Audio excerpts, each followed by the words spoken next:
ಕೇಳ್ತೀನಿ ನಿಮ್ಗೆ, ಕಾಶ್ಮೀರ್ನಾಗ ಇದೇ ನಿಮ್ಮ ನೆಹರು, ಇದೇ ನಿಮ್ಮ ಇಂದಿರಾ ಗಾಂಧಿ, ನಿಮ್ಮ ರಾಜೀವ್ ಗಾಂಧಿ. ಜಮ್ಮು ಕಾಶ್ಮೀರ್ನಾಗ ಆರ್ಟಿಕಲ್ 370 ತೆಗಿಕ್ಕಿಂತ ಮುಂಚೆ ಎಷ್ಟು MLAಗಳು MP ಗಳು SC ಇದ್ದರು, ಎಷ್ಟು ಮಂದಿ SC ST ಜನಾಂಗದವರು ಸರ್ಕಾರಿ ನೌಕರಿ ಇತ್ತು, ದಾಖಲೆ ಕೊಡಲಿ. ರಾಹುಲ್ ಗಾಂಧಿಯರು ಕೊಡಲಿ, ಪ್ರಿಯಾಂಕಾ ಖರ್ಗೆಯರು ಕೊಡಲಿ.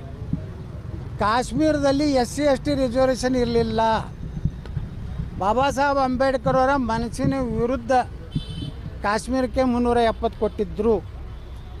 ಓನ್ಲಿ ಜನರಲ್ ಇತ್ತು, ಎಲ್ಲ ಮುಸಲ್ಮಾನ್ರೆ. ಯಾವುದೋ ಜಮ್ಮು ಕಾಶ್ಮೀರ ಆಫೀಸರ್ ಮುಸಲ್ಮಾನ್ರು, ಎಲ್ಲ MLA MPಗಳು ಮುಸಲ್ಮಾನ್ರು. ಒಬ್ಬ SC MLA ಇಲ್ಲ, ಒಬ್ಬ SC ST ಜನಾಂಗದವ MP ಇಲ್ಲ, ಒಬ್ಬ SC ST ಜನಾಂಗದವ ಗ್ರಾಮ ಪಂಚಾಯತ್ ಮೆಂಬರ್ ಇಲ್ಲ, ಮುನ್ಸಿಪಾಲ್ಟಿ ಮೆಂಬರ್ ಇಲ್ಲ, ಸರ್ಕಾರಿ ನೌಕರದಾರಿಲ್ಲ.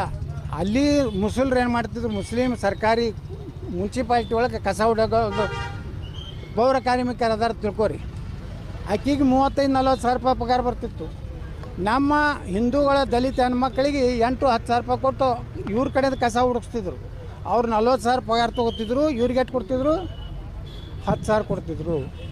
ನರೇಂದ್ರ ಮೋದಿಯವರು ಆರ್ಟಿಕಲ್ 370 ತೆಗೆದಿರ್ಲಿಕ್ಕಂದ್ರೆ ಇವತ್ತು ಆರ್ಟಿಕಲ್ 370 ಅಂತ ತೆಗೆದಾರಲ್ಲ, 5 ಮಂದಿ SC MLA ಅದಾರ ಜಮ್ಮು ಕಾಶ್ಮೀರದಲ್ಲಿ. ಇವತ್ತು ಅಂಬೇಡ್ಕರ್ ಅವರ ಕನಸು ನನಸಾಗಿದೆ.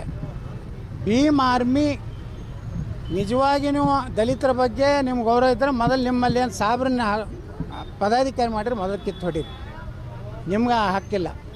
ನೀವು ಏನು ಪರೇಡ್ ಮಾಡಿರಿ, ನೀವು ಒಂದು ಸಂಘಟನೆ ಮಾಡ್ಕೋರಿ, ನಮ್ದು ಏನೂ ತಕರಾರಿಲ್ಲ.